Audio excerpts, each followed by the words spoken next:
আপনি আসেন সেজদায়, করতেছেন আল্লাহর ইবাদত, কিন্তু আপনার অন্তর গুনাহ করতেছে, অন্তর জেনা করতেছে।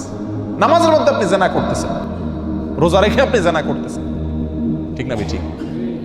প্রিয় ভাই, যদি আমাদের চরিত্রগুলোকে আমরা হেফাজতে রাখি, বিশেষ করে যুবক ভাইদেরকে বলবো, যুবতী বোনদেরকে বলবো, এতদিন যা হয়েছে সেটাকে যদি অতীত রেখে জীবনের নতুন পৃষ্ঠা খুলি, আমারে চোখ কোনো পরনারীকে দেখবে না, আমারে চোখ আল্লাহর ভয়ে পানি ছাড়বে, আমারে চোখ আল্লাহর কালাম পড়বে, মায়ের চেহারা দেখবে, বাবাকে দেখবে, হালাল জিনিস দেখবে, হারাম জিনিসে চোখ দেখবে না। এই প্রতিজ্ঞা যদি আমরা কোনো যুবক করতে পারি, কেমন যেন আমি জাহান্নামের পথ থেকে লাভ দিয়ে জান্নাতের পথে চলে আসলাম, কেমন যেন আমি জাহান্নামে পড়তে যাচ্ছি, সেখান থেকে ঝাঁপ দিয়ে জান্নাতের দিকে ঝুঁকে গেলাম। আল্লাহ আমাদেরকে সবাইকে তওবায়ে নাসুহা করার তৌফিক দান করুন। প্রিয় ভাই, এই চোখের গুনাহ, এই চোখ দিয়ে যে হারাম জিনিস আমরা দেখি, এটা কত জঘন্য, এটা কত জঘন্য। এই অপরাধ, এর রেশ, এর প্রভাব, এর অ্যাকশন, এটা বহু সময় পর্যন্ত থাকে, অনেক সময় বছরকে বছরও থাকে, চাইলেও এটার অ্যাকশন থেকে মানুষ বাঁচতে পারে না। আপনি একটি অন্যায় কাজ করছেন, একজনকে একটা গালি দিয়েছেন, এটার আর রেশ থাকে না, বরং পরক্ষণে মনে উঠলে খারাপ লাগে যে লোকটাকে গালি দিলাম, ঠিক না বেঠিক? আপনি একজনের প্রতি অবিচার করছেন, সাময়িক অবিচার করছেন, অন্যায় করছেন, শেষ হয়ে গেছে, শেষ। কিন্তু আপনি চোখ দিয়ে একটা হারাম জিনিস দেখছেন, সেটা মোবাইলে হোক, টেলিভিশনের পর্দায় হোক, সিনেমার পর্দায় হোক, কাগজে প্রিন্ট করা হোক, অথবা রাস্তাঘাটে হোক, এই হারাম জিনিসটা দেখে আসার পরে আপনি নামাজে দাঁড়াইছেন, ওযু করে সেজদায় গেছেন, আল্লাহর সবচেয়ে কাছাকাছি চলে গেছেন সেজদায়, ঠিক না বেঠিক? বান্দা সবচেয়ে আল্লাহর কাছে যায় কখন? যখন সেজদায় থাকে, তখন আপনি সেজদায় গেলেন। প্রিয় ভাই আমার, আপনার চোখের সামনে তখন ভাসে উঠে ওই মহিলা যাকে আপনি দেখে আসছিলেন, ঠিক না বেঠিক? এমনও হয় মাসকে মাস চলে গেছে, বছরকে বছর চলে গেছে, কিন্তু সেই গুনাহের স্মৃতি মাথায় ভেসে ওঠে। আপনি আসেন সেজদায়, করতেছেন আল্লাহর ইবাদত, কিন্তু আপনার অন্তর গুনাহ করতেছে, অন্তর জেনা করতেছে। নামাজের মধ্যে আপনি জেনা করতেছেন, রোজা রেখে আপনি জেনা করতেছেন, ঠিক না বেঠিক? এত জঘন্য গুনাহ এই চোখের গুনাহ। প্রিয় ভাই, এগুলো হলো বর্ডার। একটা দেশের যেরকম কি থাকে, বর্ডার থাকে না? বর্ডার যদি বেদখল হয়ে যায়, তাহলে রাজধানীও কি হয়ে যায়? বেদখল হয়ে যায়, ঠিক না বেঠিক? এই চোখ যদি শয়তানের নিয়ন্ত্রণে চলে যায়, শয়তান আপনাকে দিয়ে যেখানে খুশি সেখানে আপনার চোখ ব্যবহার করে, আপনি আল্লাহর ভয়ে ফিরে আসেন না, দেখা থেকে বেঁচে থাকেন না। শয়তান আপনাকে বলে এই ইউটিউবের এই লিঙ্কে টিপ দে, এই যে এই মহিলা দেখ, এই যে এই ভিডিও দেখ, ফেসবুকের এটাতে টিপ দে, এই যে এটাতে টিপ দে, এই যে মহিলা গেল দেখ। শয়তান যেদিকে আমাকে টানে, আমার চোখ সেদিকে চলে যায়।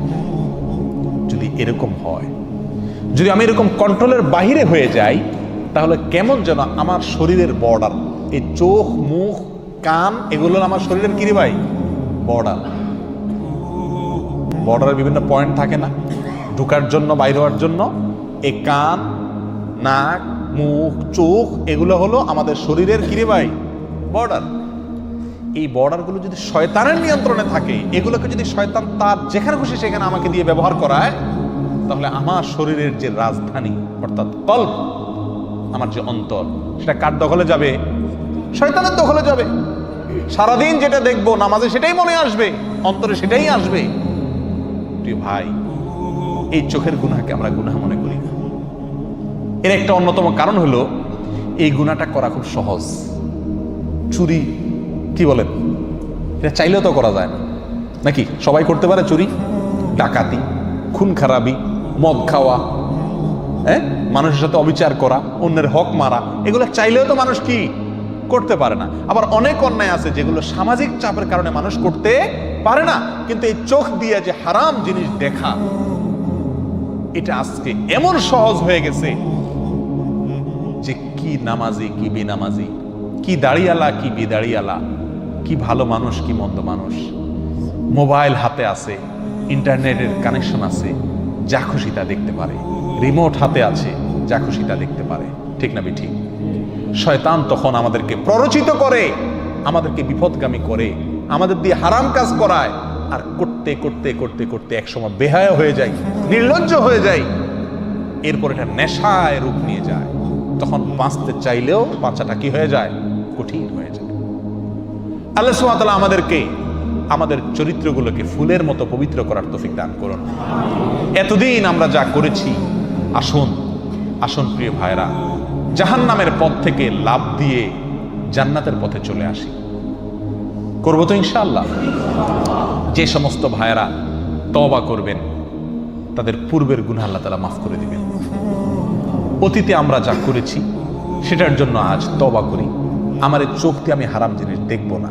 প্রিয় ভাই, দেখার যে জ্বালা, দেখার যে স্বাদ, এই চোখ দিয়ে আমি হারাম জিনিস দেখলাম, হারাম মহিলা দেখলাম, হারাম মেয়েদের দিকে তাকালাম, সেটা মোবাইলে হোক, টেলিভিশনে হোক, কাগজে হোক, বাইরে হোক, সরাসরি হোক, আর যেভাবেই হোক, এই দেখার ফলে একটা নগদ মজা পাই আমরা, তাই না?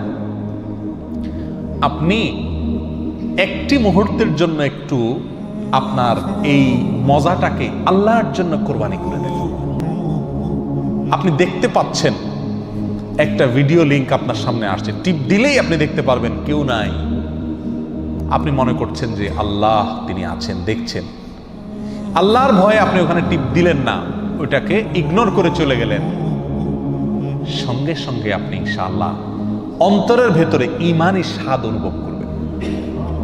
ঈমানি স্বাদ করে দেখেন, করে দেখেন, আপনার মনের ভিতরে একটা খুশি আসবে যে আমি আল্লাহর ভয়ে এই একটা হারাম কাজ থেকে বাঁচতে পারলাম, আমার ঈমানের পাওয়ার একটু বাড়ছে। কি বলেন? পরীক্ষা করে দেখেন প্রিয় ভাইরা। আল্লাহ সুবহানাহু ওয়া তাআলা বলেন, ওয়া আম্মা মান খাফা মাকামা রাব্বিহি ওয়া নাহান নাফসা আনিল হাওয়া ফাইন্নাল জান্নাতা হিয়াল মাওয়া। জান্নাত কোন সব লোকদের ঠিকানা ভাই? কাদের বাড়ি? জান্নাত হলো ওই সব লোকদের বাড়ি, জান্নাত হলো ওই সমস্ত লোকদের ঠিকানা যেই সমস্ত লোকেরা আল্লাহর সামনে দাঁড়াতে হবে। কোন চোখে, কোন লজ্জায় আমি আল্লাহর সামনে দাঁড়াবো, এই কথা মাথায় রেখে হারাম কাজ থেকে দূরে রাখছে, অন্যায় থেকে দূরে সরিয়ে রেখেছে নিজেকে। এরা হলো জান্নাতের মালিক, এরাই জান্নাত হলো এদের ঠিকানা, জান্নাত হলো তাদের বাড়ি। করবো তো ইনশাআল্লাহ? নিজের মনের সাথে যুদ্ধ করবো তো ইনশাআল্লাহ?